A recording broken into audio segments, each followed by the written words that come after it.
may nabasa ako ulit na comment sa ating comment section sa YouTube.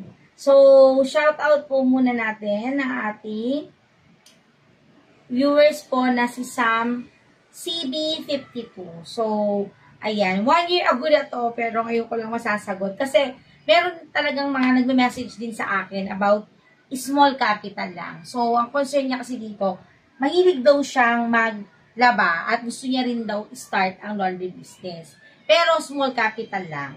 So, sa lahat po ng mga gusto mag-start ng laundry business, meron po tayong dalawang klase ng laundry business, which is meron po tayong tinatawag na stackable laundry business. Yun po yung mga magkakapatong po or mga modern na mga machine. So, meron naman po still yung mga traditional po natin kung saan po kami nag-start before sa mga nakasubaybay po sa amin. Ayan, traditional type naman po yun. So, yun yung mga small capital na tinatawag. Meron, actually, mahal na rin po yung mga ganyang machine or yung ating mga traditional, no? Pero, we offer po nung mga pang start-up lang, start at 135,000 po. Sa mga gusto mag-start sa garahe lang nila, sa bahay lang nila.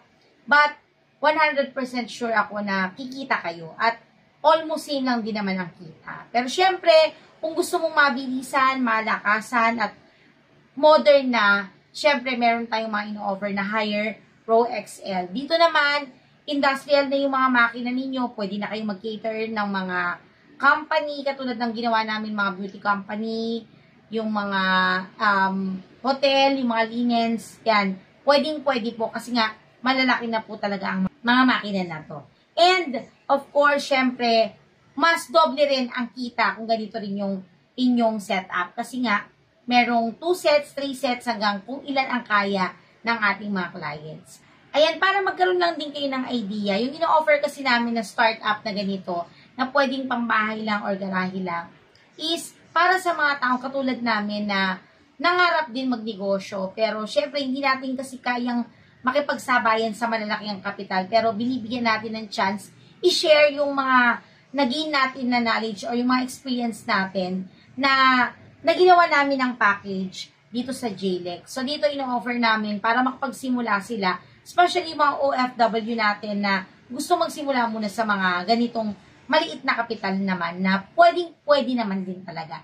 Na pwedeng gawin sa bahay lang o even doon sa may mga pwesto, pwede rin ito. At napakarami na rin po nag-avail ng ganyan sa amin. At sa awa naman ng Panginoon talaga ay sila ay successful na, yung iba talaga ang lalakas nila, at nagdagdag na sila on their own kasi nga merunong naman na sila, alam na nila at hindi namin pinagdadamot yun. Ako rin mismo nagsasabi, pag kaya nyo na kahit hindi na kami ang magsiset up sa inyo dahil syempre alam nyo na yan, natutunan nyo na yan, at pati naman yung pagdedemo sa mga machine, tinuturo din naman namin yan. So kaya na nila sa mga sarili nila pag nagdagdag pa sila ng mga makina. So yun, lahat naman yan i-share natin. And willing naman po kami na mag-share po ng aming mga experience.